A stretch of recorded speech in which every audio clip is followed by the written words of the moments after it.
Paying rent into the court registry. What happens? What does that mean? Hi guys. This is pretty much been Jonathon Daily.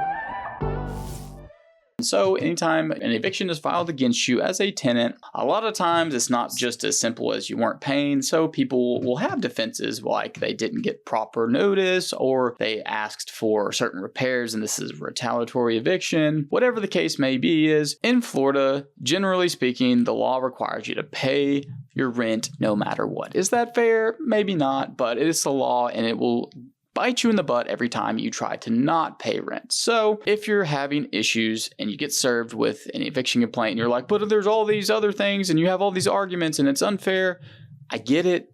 It sucks. You're going through a stressful time. But if you want to fight it, if you want to file into it, and something you got to consider all the time, and I tell people that call in and want to hire me to defend them all the time, listen, you have an okay argument, but are you willing, is it worth it to stay in this place that you already don't like and pay X amount, because you're going to have to pay me, and you're going to have to pay the rent into the court registry? Is it worth it to fight it? If it is to you, then by all means, let's do it. So paying rent into the court registry, if you do not pay your rent into the court registry, when you file an answer, which is your response to an eviction complaint, and that's where you can say, oh, this is actually what happened and I didn't have to pay my rent because of this, yada, yada, yada.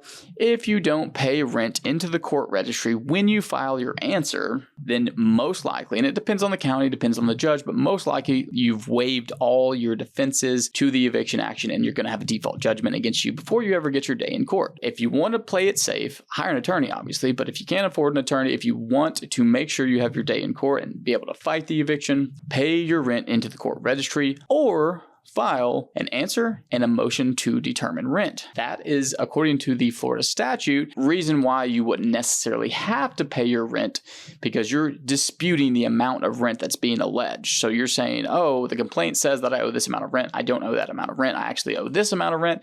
And you need to attach proof or evidence in your motion to determine rent as to what the correct amount of rent is supposed to be. So depending on who the judge is, it's just risky. I advise, if you want a sure thing and you want your day in court, file an answer and pay your rent into the court registry. And if you're not going to pay rent into the court registry, then you better do a really good job on your motion to determine rent and put specific proof on there. That's all I wanted to say on that. If you have any questions, give us a call. For the latest in case updates, legal tips, news, and politics, make sure to like us on Facebook, follow us on Instagram and our other socials, and above all, subscribe on YouTube to get your dose of excellence on a daily basis.